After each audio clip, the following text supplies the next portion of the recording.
Welcome to A Problem Squared, a podcast that solves problems and is a bit like a cuttlefish in that there are many more prominent members of our class, indeed phylum, but we're here putting in the effort. And like a cuttlefish with... I haven't done the intro yet, Beck. Sorry. I have no idea. And I'm not a biologist, so this is tough. I was about to say, like a cuttlefish with pigmented cells under their skin, we also can adapt and change our patterns based on the audience's needs, which I think is a good, solid introduction. So I'm Matt Parker, a mathematician, and some would say, like a cuttlefish, I also have my brain capacity distributed throughout my limbs. As in, I've definitely worn more than one calculator watch at once. And I'm joined by Beck Hill, who is beloved by budgerigars everywhere. Yay! You know Thank what? you. I'm What? convinced now. I was like, this analogy is awful. And then, Thanks. but when you got to budgies, I was like, no, you know what? You're right on that. Also, when you say you've worn multiple calculator watches, because your brain is dispersed through your limbs, Thank you. like, do you mean on the same wrist or like on your ankles or other bits? I don't want this to become the focal point of the episode. I've definitely worn 4 smartwatches simultaneously, one per limb, for an experiment to compare how they tracked number of steps for a educational project. That's not as bad as it could have been. Thank You you. could have said you wore 5 and that would have been way more dodgy. Bingo. I did have a joke in there because then I had to present this at an educational event, and I had a joke about how I couldn't understand why one specific watch on my right wrist was just counting way more steps every morning. And then again, way more steps every evening. And I was like, I was like, oh, brushing my teeth. I should have thought of that. Very good. And the people in charge of the educational event made us do a rehearsal, and they were like, that's just good fact. Good reviewing your data collection. I'm like, there you go. Anyway, so on today's episode, we will be solving the problem of how to lift heavy things up to a 3rd floor apartment. What to ask for when you don't want anything, and budget-friendly gift making. We have an update on the cheese packaging cover-up. And an answer to last month's A Pudding Squared problem. All will be revealed. Here we go. Beck, it's been another month and another lockdown.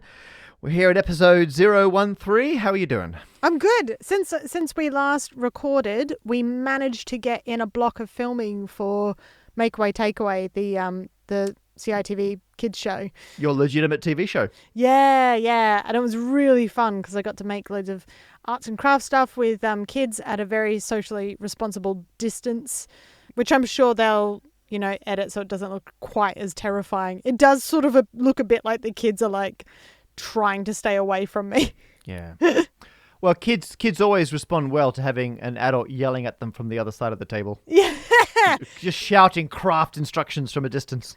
It was so much fun, and the kids are so great. Like, I can't wait to see when it all comes out, because the kids were really, really fun to work with. What about you, Matt? What have you been up to? I had the joy of using the excuse, sorry I'm late to this meeting.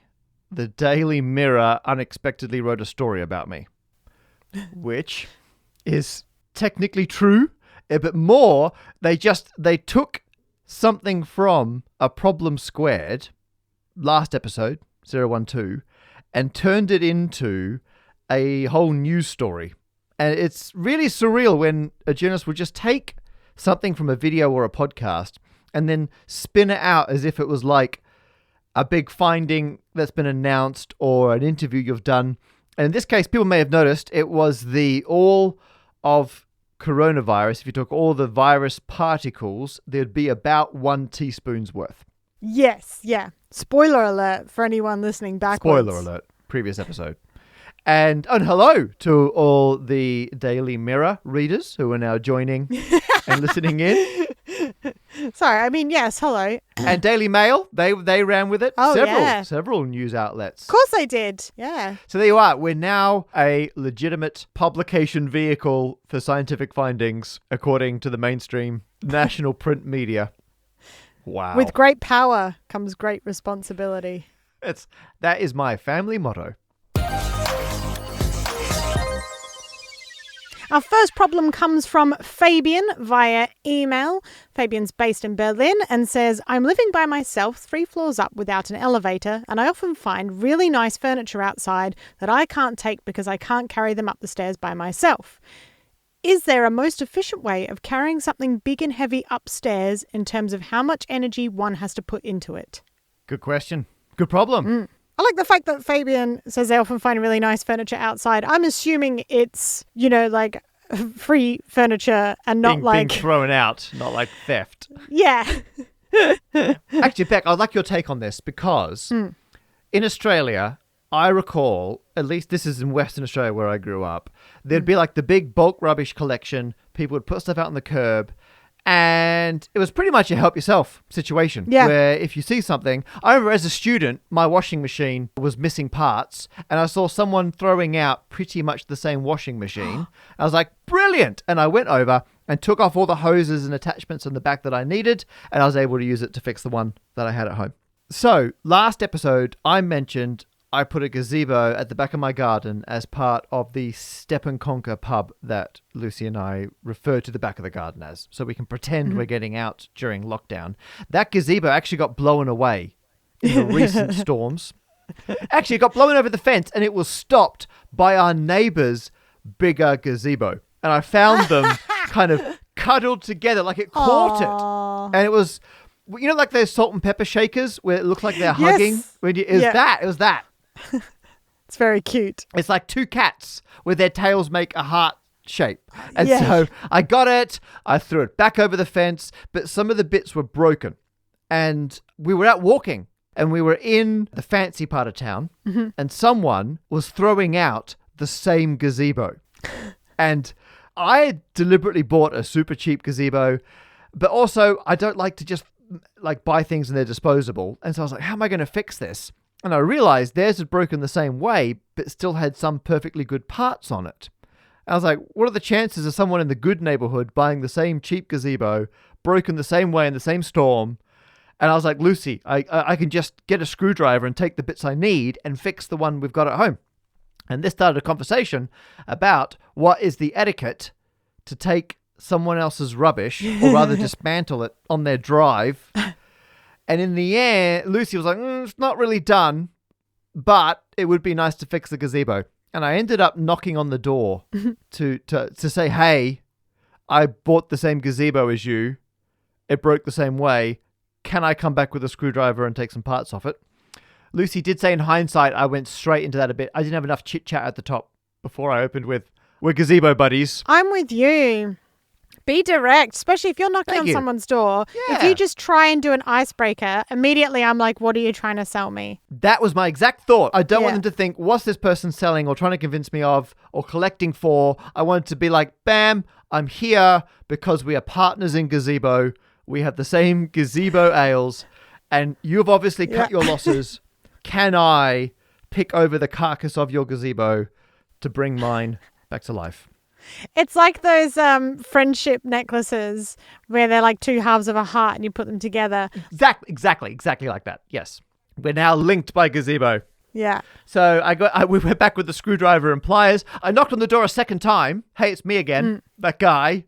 I'm here now to do the business because it was like almost dark at night and I didn't want to be hiding in someone's driveway dismantling a thing. Anyway, so I got the bits, brought them home, took them up to put them on. Turns out they haven't got the same gazebo.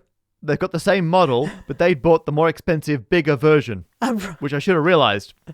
Nice part of town, they got a bigger yard, and so they'd gone. Yeah. So I was there in the backyard with a hacksaw and a drill, cutting down the parts and then re-drilling the holes.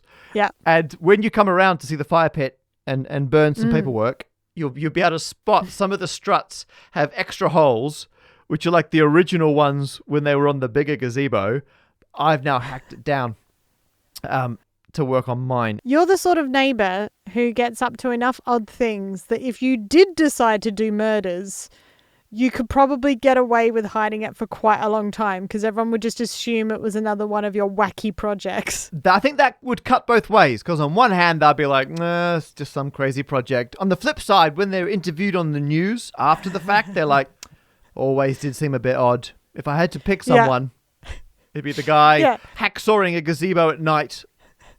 It'll be someone saying, yeah, you know what? He came to my door and he didn't even have any small talk. He just directly asked for parts from my gazebo. Straight to the gazebo. It's like he didn't understand the etiquette in England for asking if you can take someone's rubbish. So anyway. Fabian is like that. Yeah, so it's good to see. It's another data point. What I'm saying is, in Australia, I wouldn't think twice about doing this. In the UK, it was a bit awkward, but ultimately successful. And it's good to know in Berlin, that's another seemingly people put stuff out, you take what you want, the rest gets picked up by the council. So the problem now is, how do you get that furniture up to the third floor? Fabian mentioned energy, and I thought there must be a physics way to go about solving this problem.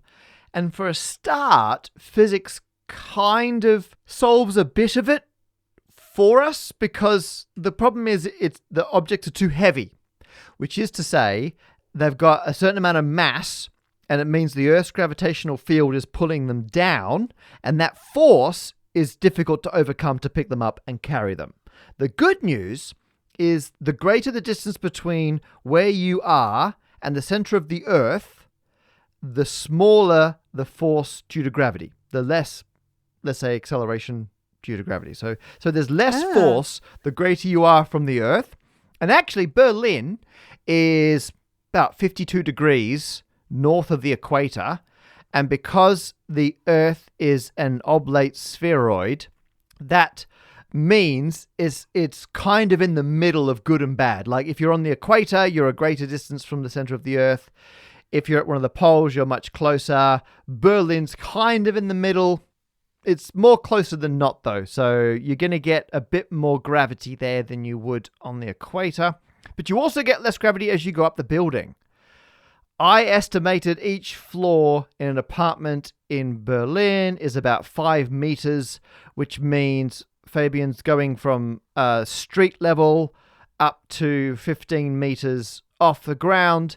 And over the course of that journey, the actual weight of the object, so the mass won't change, but the weight because of gravity will be reduced by 0.0004%. So there you are. To some extent, the higher you go, the better it gets. So that's good. So your answer is for them to take it past the third floor. Well, part of it is just to look on the bright side. It's not all bad going up more and more flights of stairs. Whatever you're carrying is technically getting lighter the more you carry it up. I then had a thought, there are other ways to overcome the force due to gravity, and one option is buoyancy. And so I thought, what if you filled it with helium or attached balloons to it or something? I thought you were going to suggest that they flood their stairwell. That would also work. Right? Because if the furniture is buoyant in water, if it's less dense than water, open a tap, force it, fill it up. You'd force it up the stairs. That's how you do it. Whee! Thank you. So then I thought, okay, what if you just attach helium balloons to make it lighter? And I was about to start the calculations, but then I found someone has already done it. There is a calculator for how many balloons you would need. The helium balloons calculator. What? To be able to lift any object of any mass. So if you want to work out how many balloons it would take to levitate yourself, you can go onto the calculator. You put in the mass. So I've done this for a bit of furniture, and I've said, let's say it's 40 kilos, which is quite heavy. You can then put in the size balloons you have available. You can enter what gas you're going to fill the balloons with. I've gone with helium in an 11-inch balloon. And it will then tell you, in this case, that you need 3,347 of those helium balloons to achieve neutral buoyancy where it'll just start to hover, and you can then put in the altitude you want to reach. If you want to get up to 15 meters, then a few more balloons. If you get to 3,352 balloons, that's an extra 129 balloons, then it'll drift up to a height of 15 meters. And we'll put a link to it in the show notes so you can check that out yourself. The advanced version, you can even put in the mass per balloon and the string, because each time you add a balloon, you need a bit more helium to counter the mass of the balloon. Like, it's such a well thought through calculator. I'm so impressed. So we will definitely have a link to this in the show notes if you want to check it out for yourself. Work out how many balloons you need for whatever gas you want to use to lift something. And that's a practical solution.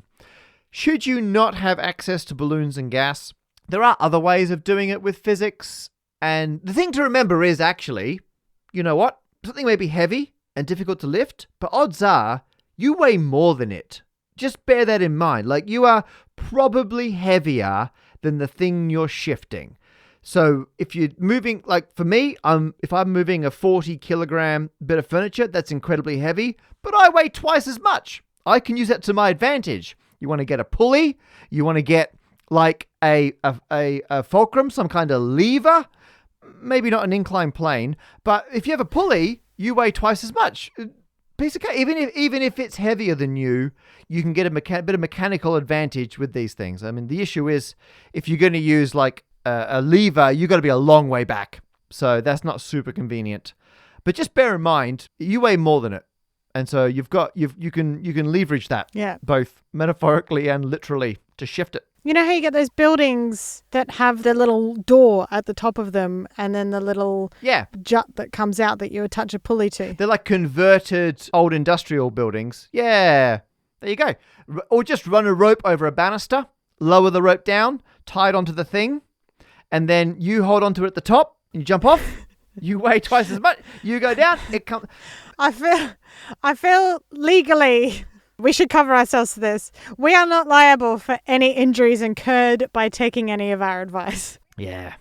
There's a famous internet forward story from decades ago based on this premise. And like the punchline is like if you jump off and then you hit it on the way up and all these horrible things happen. But then at the end, the person lets go of the rope, which means it's now going to reverse and it's going to fall back down again. So there's famously several things that can go wrong with this. Maybe don't do that. Maybe stick with the helium balloon idea. Yes, much safer. Unless, Beck, you've come up with a better solution. I'm open to ideas. Lucky for you, Matt, I have come up with not just safer solutions, but ones that expel a lot less personal energy. So I realize the problem is here that we're trying to work out how to do this, and the most energy efficient way for you to not have to go to this effort is to get someone else to do it. So I'm assuming that the problem was posed because of either a budgetary issue. You can't just pay someone to do it. So I've bared that in mind. Yep. So I've come up with 5 suggestions of how they could get someone else to do it for them. Nice. 5. Wow. So the first suggestion is Fabian could dress up as a little old lady nun and just look like they're struggling really hard. And then I think a good Samaritan will just be like, "Can I help you?" And then you just be like, "Oh, I need to get this up to the 3rd floor." And then they'll do it. Might take a while, but there'll be someone. When you said 5 options, I thought, you're splitting them out unnecessarily to sound like a lot. But you've put together little old lady and nun. I mean, either of those separately would be a convincing costume to get someone else to move it. Well, then in that case, I've got 6. I know. Don't play down your number of options here. No, I never did. You were. So, sorry, 1A and 1B. Got it. Yep. Second option is to just convince some children it's a game. Just some passing kids. Be Right. like, hey, let's play who can get the washing machine up the stairs Lift the quickest. The sofa. Right, yep. So that's another option. The third option is this one is a bit more specific, I'll admit to this, is that if Fabian is any good with tech, what they could do is design a virtual reality game called Removalist.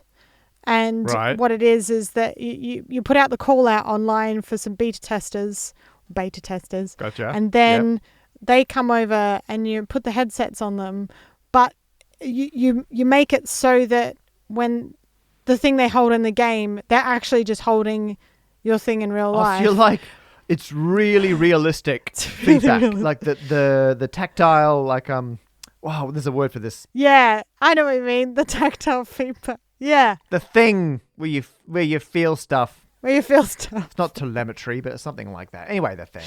There's someone listening right now who's like, it's this, you guys. Yelling, And it's this. they'll tweet us. Could you, just the real convincer, could you give them the bit of furniture to hold with the balloons attached and say, hang on, let me just turn on the gravity simulator, and then you cut all the strings.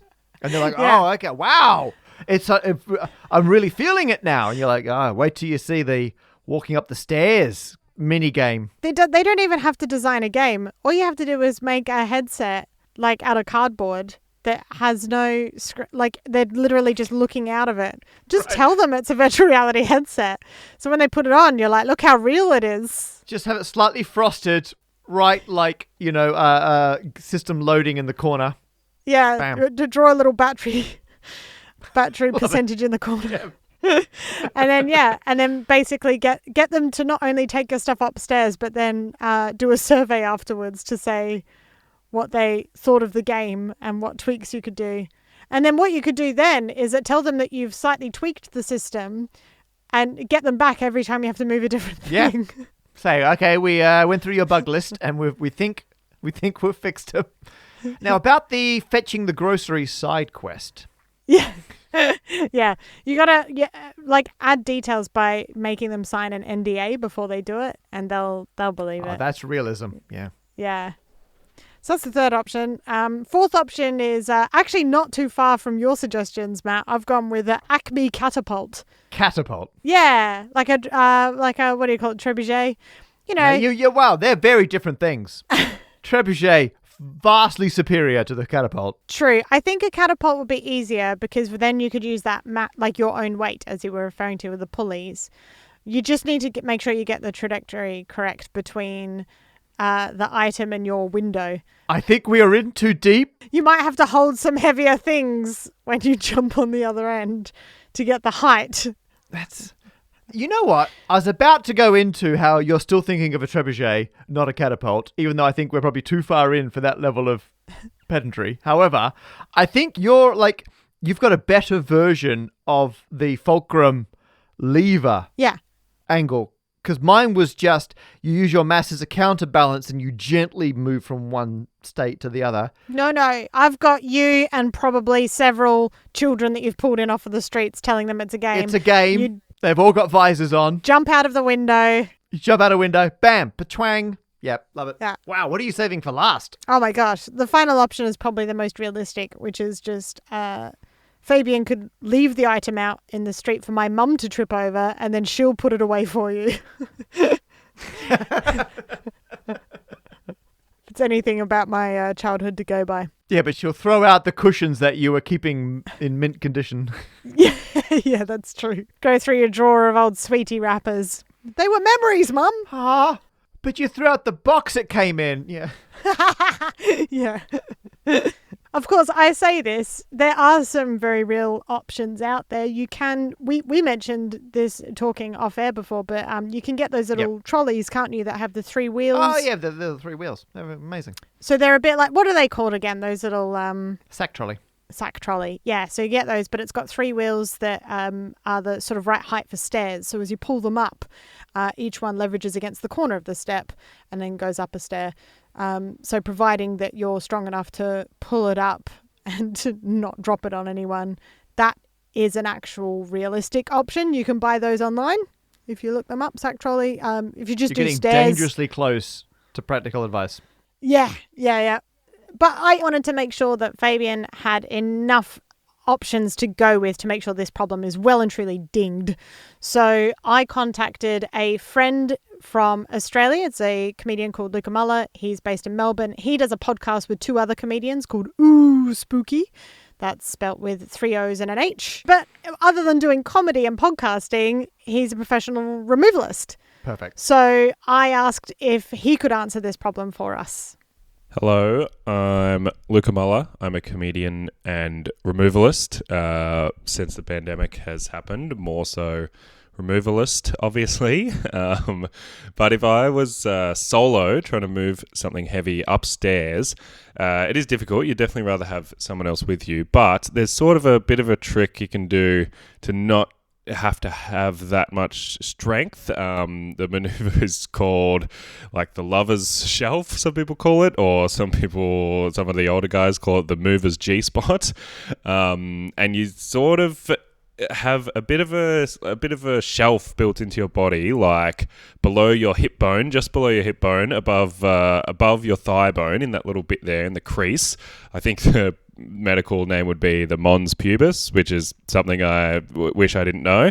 And if something's like sort of nice and square and has a nice flat corner on it, you can rest it in that area, and then to take it upstairs, your legs will sort of be naturally under it and will push it up as you walk up the stairs, like little pistons pushing it up from underneath. And so your arms only really have to act as like balance to hold it into your little hip groove, and then you'll push it up just with your natural motion. It's pretty good. You'd be surprised at sort of what you can do with that. It's a bit uncomfortable, definitely, and we sort of don't do it if the customer's around, because it fully looks like you are just slowly humping their furniture. So be careful with it, but get intimate. It's very good. It's helpful. Wow. I mean, it's practical advice. I, for most tasks in life, try to get into the hip groove before I embark on them. So I think we've provided enough information there to help Fabian out. And massive thanks again to Luca Muller for giving us his professional perspective. And finally, of course, remind everyone to bend with your knees, not with your back. With that said, Beck, I think that count. Does that count as a ding? Yeah, I think so. I'm going to call it. I'm going to say ding. Fabian, if you have any issues with it, you know where to find us. Get in the hip groove.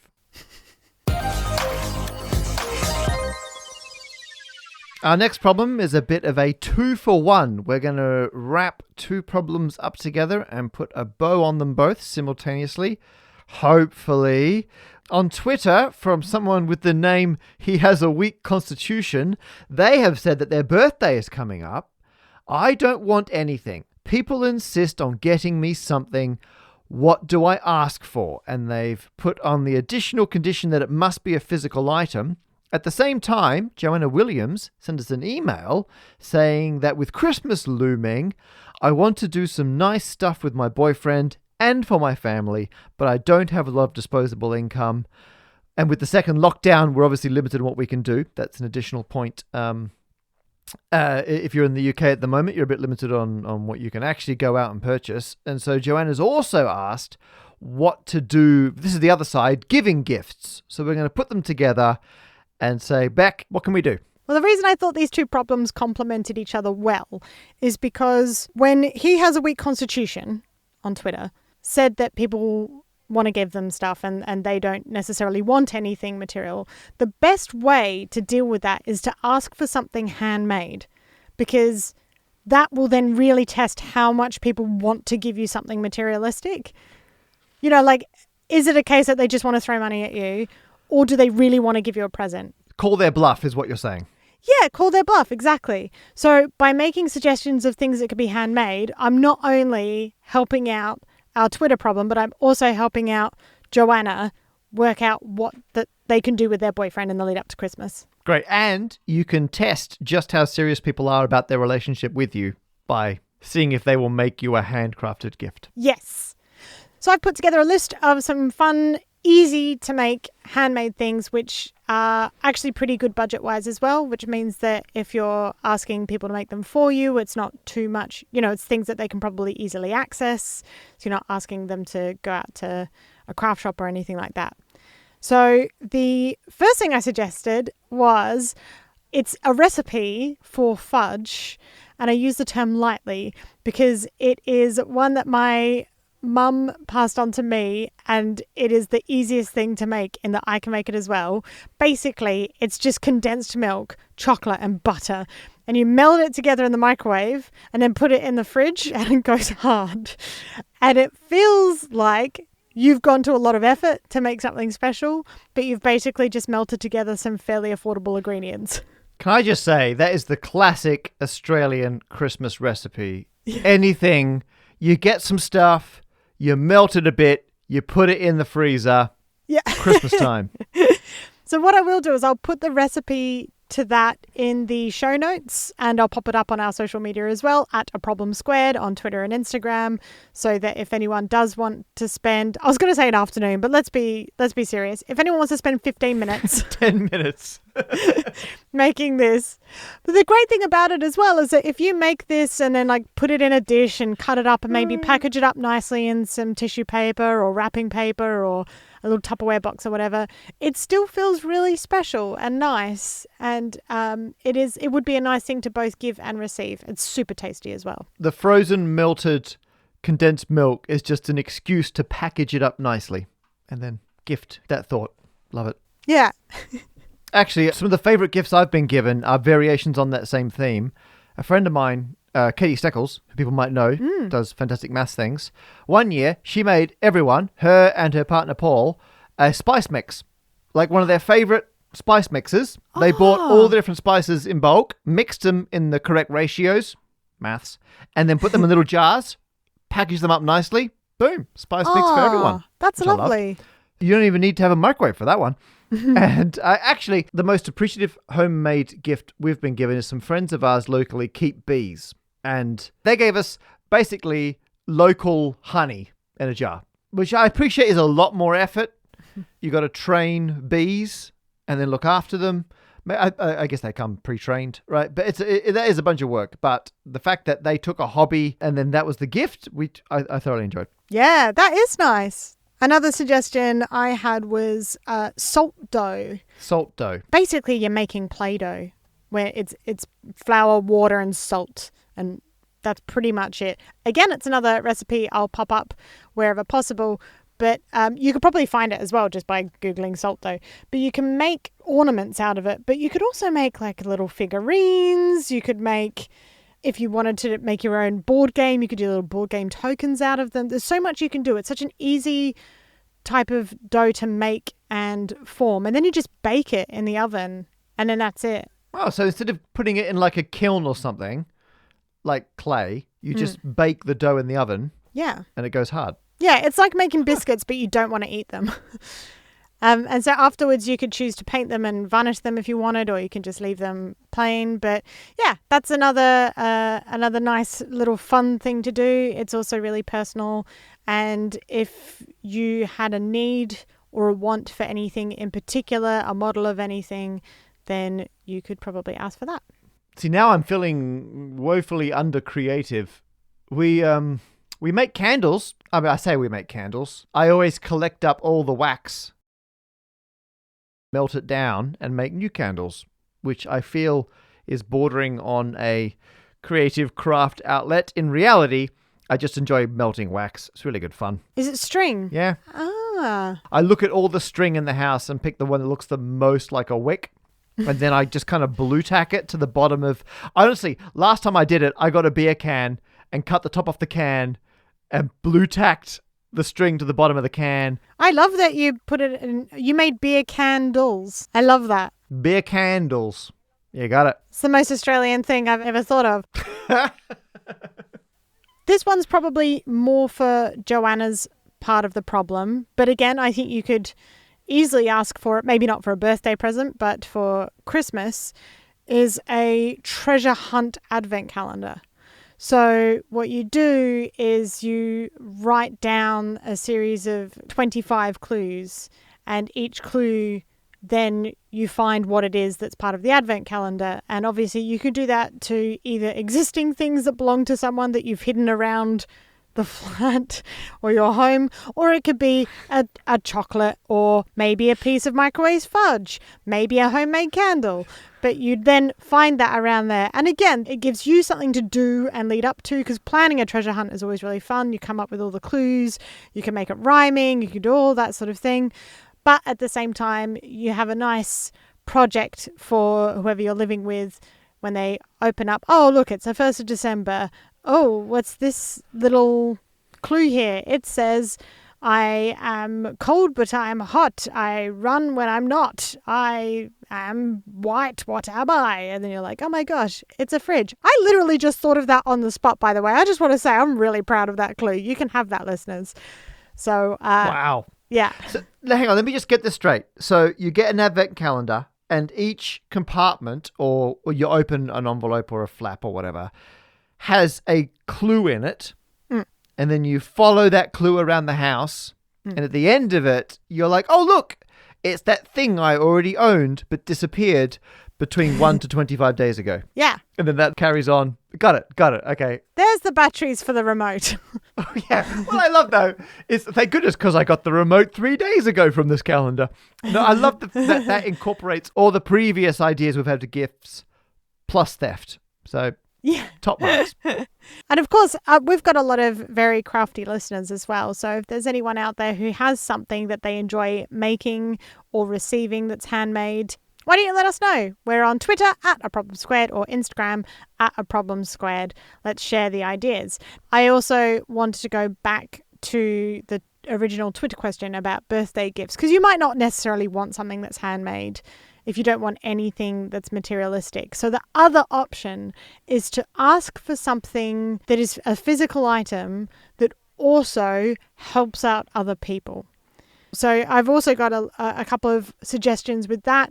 Obviously alcohol is a big thing at both birthdays and Christmas. So there is a company called Old Curiosity that do wild gin, and they give 20% of proceeds to the RSPB Scotland, who are helping conserve the Flow Country's peatland. The peatland, a lot of people don't realise this, in Scotland actually holds on to twice as much carbon than all of the trees in the UK. So it's really important that the peatland is looked after. So things like that are really nice. And obviously if you get a nice little tipple, as well as knowing that a really great cause has been helped out, I think that's a win. I mean, we should make it very clear we're not sponsored by any of these brands or organizations. No, just big fans of peat. Buy peat-free compost, people. Love it. Good suggestion. I will say, though, it's no candle, but it's pretty good. So I'm going to prepare to say, given that this was a multi-person problem, on behalf of everyone, I'm going to give you a ding on good gift suggestions. Ding. Thank you. So last episode, we tried to tackle a problem about packaging for cheese. Matt, do you have an update for #cheese cover-up? Well, yes, I think it's a work in progress. So thank you everyone who got onto the various social medias and asked Tesco about their packaging claims, #cheese cover-up. And we've got a variety of confused responses from various social media managers who work at Tesco. Things like, because people, I think their instinct is to take it more seriously than the situation is. So one of my favorite responses is from a poor person called Donald, who's come back with, "I'm sorry, I need more information. Do you have the barcode of the product you are inquiring about?" To be fair to Donald, they had a stab at it. They're like, as a generic answer, I would think the 41% reduction is from the previous packaging. However, I would need the barcode to clarify that. Thanks, Donald, really shining some light on the situation.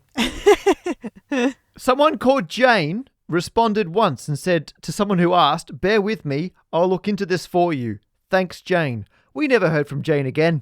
I assume. I think Donald took over. It went up the chain, from Jane to Donald. So it goes Jane. Yep. Donald. Captain Tesco. That's how it works. Captain Tesco. Yeah. It's the saddest superhero ever. You know, their uniform is actually 41% less than Captain America's. So, our original, you've now labeled them the OPP. OPP. The original problem poser. Adam Light. We don't discourage this, but it's the first time someone's posed a problem and then stepped back in with the major breakthrough to advance the solution, making us slightly redundant, but given the nature of this breakthrough, I am okay with it. So they found another cheese manufacturer making the same claim. I can only assume Adam Light buys a lot of cheese from a lot of different brands, from a lot of different shops, because they've had a snap, and they've also found that Pilgrim's Choice are claiming 40% less plastic as well. And that led them to a press release from a company who manufacture the packaging for both Pilgrim's Choice and Tesco branded cheese. So it goes deeper. They found the common thread, a company called Ornua, who make packaging, and they're the ones who came out with this press release saying that they've reduced the plastic in cheese packaging by 40% with what they're calling the mega block. And this is what Tesco had, is what Pilgrims are using. They reckon it's going to save 83 tons of plastic annually. Big call. I mean, a lot of big claims here in the press release. Two things to bear in mind. So first of all, it's opened up an additional avenue of investigation, which is a thread I'm now going to continue pulling on, because in the press release, they give away the name of the head of packaging at Tesco, who was since found on LinkedIn. So you better believe we're going to try and get a comment from them. And we've got the marketing director of the manufacturer of the packaging. We haven't found contact details for them. We're gonna continue pursuing that. So we're going to try and take this up the chain, potentially to captain level. However, separately to that, if you look at the photograph that comes with the press release, you can see this is the first side-by-side photographic evidence of the old packaging next to the new packaging. And Beck, we quickly spotted a significant change, which is not just the amount of surface area. No. They seem to have done away with the Ziploc element. Yep. So the previous packaging, the non-mega block, just the regular block, was one of those packets where you tear off the top and then there's a resealable, like a Ziploc bag bit, whereas the new mega block has simply got rid of that. It's almost like what happened was they've gone back to the original way of packaging cheese. Yeah. And managed to spin it so it sounds like an environmentally conscious decision. Yeah, the packaging, now less convenient, wasn't as good a feature as less plastic. But the problem here is, I love those little Ziploc things on the cheese. I think that was such a big step forward, because it means you don't need any additional packaging once you've opened the cheese. Otherwise, you've got to use, well, I would call it Glad Wrap from Australia. It's cling film here in the UK. I think it's like Saran wrap or something in the States. You like the plastic food wrapping stuff. Or I even would have my own separate Ziploc bags that I would then have to put the cheese in to re-zip it up. So once again, I think this is a very, very narrow, short-sighted 40% saving. 40% less plastic, yeah, but you've now caused the need for more plastic. So I'm disappointed. Yes. I also want to know what that 1% difference is. Well, between 40 and 41. Yeah. Like, does that just mean that Pilgrim's Choice had slightly less packaging to start with by 1%? Or, is someone playing silly buggers? Has someone rounded up when they should have rounded down? That's my exact theory. I'm just flicking through the press release, and the actual press release from the manufacturer says a new packaging solution that will deliver a saving of over 40% of plastic per pack. Wow. I think the manufacturer said over 40, and it's some 40 point something. Tesco have rounded up. Pilgrims have rounded down. I'll add that to my list. If I can get an answer from Ornua, whoever make it, I want to see who's doing the sneaky fast one on the rounding. Yeah. I mean, obviously it's going to be Tesco, because if it obviously rounded up to 41, everyone would be saying 41. Marketing speak for over 40% is not enough to round to 41%. Yeah. So I'm pretty sure Tesco are the ones here, but I'll dig into that and we'll find out. I like to think that Adam Light actually works within this cheese packaging company, knows the truth, wants to whistleblow, but can't. So they posed the question to us, assuming that we were good enough to do it. And then when we didn't solve it, they were like, oh, look at this. The dairy reporter look what I found. have said this. Yeah, like who That's reads the great. dairy reporter for fun? Adam Light. There are deep throat in this situation. Yeah. I reckon when they brought out that Ziploc feature, it was advertised as saves waste because it's resealable and you don't need to separately wrap the cheese. You just use the original packaging. I think more things should have that. I'd be very happy if my cereal came with that. If crisps, chips, everything I purchased had a resealable thing in it, you'd save so much on packaging. Come on. I'm outraged. No, I'm not like you. What? I eat everything in one go. Soon as it's open, it's done. It's gone. That is environmentally friendly. You should see my breakfast bowls. Last episode 012, Beck introduced a new segment called A Pudding Squared because Beck has an adorable pet hamster named Pudding. And Beck decided that a pudding squared is where we pose pudding-based problems for offspring of listeners to solve. And the first one was, if Pudding has a 14-centimeter diameter exercise wheel and should be doing 9 kilometers of exercise a night, how many times does that little wheel have to rotate? And Beck, did we get some answers? Yes. Yeah, we got a bunch of answers via email and Twitter. Although I believe you've seen them as well. You said only one of them is properly correct.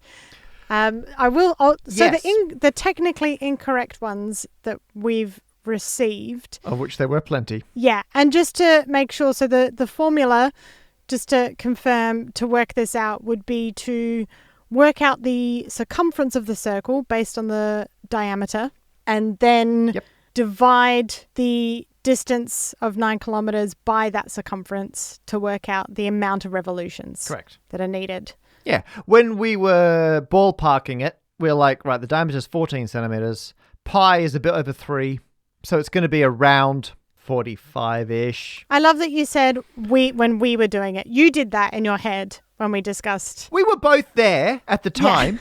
Yeah. and then I'm like, okay, at 9 kilometers, you can work that out in centimeters or meters or whatever. And then it comes out to, I said at the time, about 20,000. Yes. And then we ran the numbers. Yeah. And I was pretty happy with that. Yeah. As an about. The most common answer we received was 20,454 point whatever. A lot of people rounded up. Yep. But that was not the most correct answer we received. No. One person did it properly and they sent in their working out. Yes. One person not only sent us an answer, but got their parent to take a photo of their working out and tweet it to us. On a whiteboard, no less. On a whiteboard, and that is Dexter. Aged 7, and then they've even put 269 over 366 to show that their that is exact age, the fraction their exact of days age. from the year. Dexter, great work. And they've given their working out, and they have come up with the answer 20,462.78, which is the correct answer. There you are, people. You can't just round halfway through your calculation. It's a difference of 8 revolutions, depending on how you round it, ironically. And, I mean, 8 revolutions, that's a significant difference. That's the difference between rounding halfway through, thinking that's good enough, and doing what we now call a classic Dexter, and maintaining an appropriate level of precision until the very end and getting it right. And so good. Can we make that canon now? Is that any time we use precision maths all the way to the end, it's doing a Dexter? Doing a classic Dexter. Classic Dexter. Because when you think about it, I can see why everyone else did the rounding so early. Yeah. There's a difference of 0.2 millimeters. It's not much. It's not much at all. So you would just go, it's nothing. Let's just round up. But of course, once you are looking at 900,000 of those, that's a difference. Yeah. And I mean, I'm pro rounding. Like I said, the first time I did it, I did a ballpark. But it's all, you either go all in on the rounding or you go for the precision. Or if you're going to round, be careful. Make sure you're not breaking your calculation. So there you are. Dexter, you're now official a pudding squared canon shorthand for getting the correct level of precision. Ding. Pudding. Hang on, let me do that again. Pudding. Oh my goodness. Pudding now also has his own Instagram. He is on instagram.com/hamsterpud, where you can see the new running wheel and various other adorableness. You make tiny things for your hamster. I do. He did a painting last night. It's adorable. It's real cute. Now it's time for everyone's favourite part of any meeting or podcast. It's time for any other AOB. So, Beck, we have gotten a bunch more problems since last time. Yes. Yes, we have. Sorry, what's AOB stand for? Any other BOA. What's BOA? That stands for business. Are there any?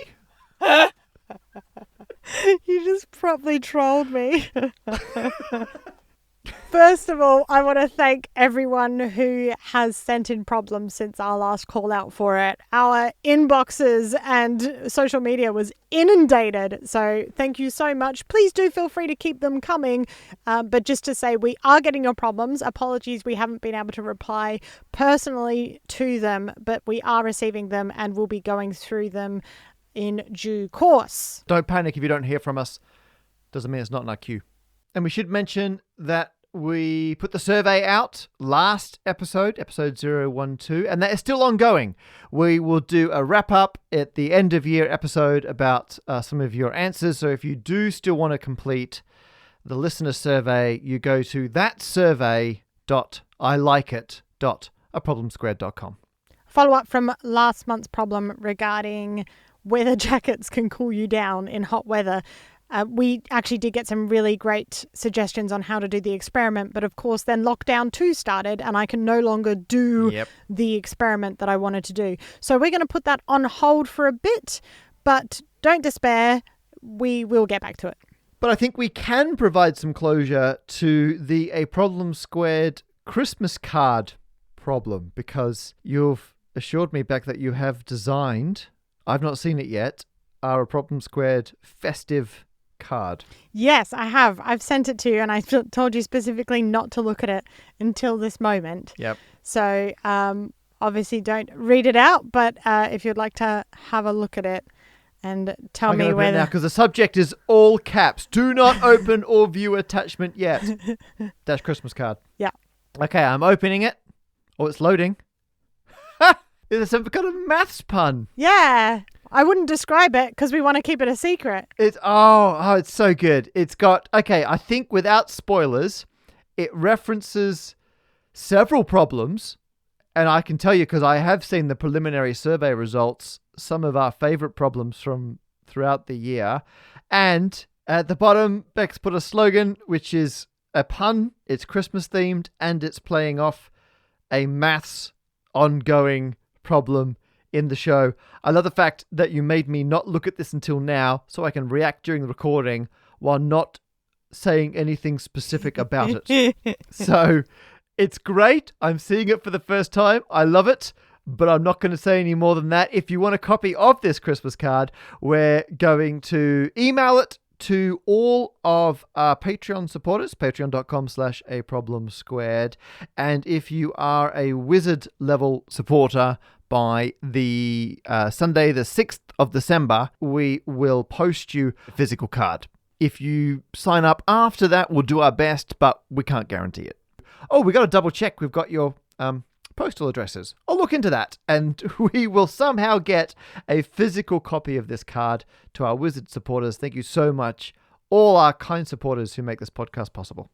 I feel like there's other problems that we've done over the previous 12 episodes leading up to this one that we haven't properly dinged. Have you been keeping track of those? Oh my! Actually, you know what? Just looking at the card, I'm like, I don't think we've closed. Actually, I think most of these are closed. But things like the dishwasher one, people have actually brought up that we never finished the why do things come out of the dishwasher and have droplets of water on them. Oh, yeah. We need a Wikipedia page. Oh, We need a Wikipedia page that says what problems we've solved oh my goodness. and what ones are yet to be solved. I want to know when our 100th ding is. Oh, yeah. I would be sad to not celebrate. I think we're safe for a while, but I don't want to miss the century ding.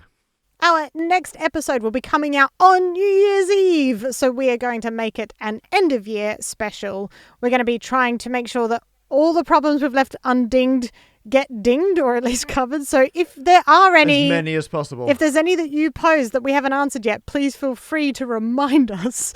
We will also be looking at the results of our survey and things that we can do to make your podcast listening experience more enjoyable in 2021. We'll see you then.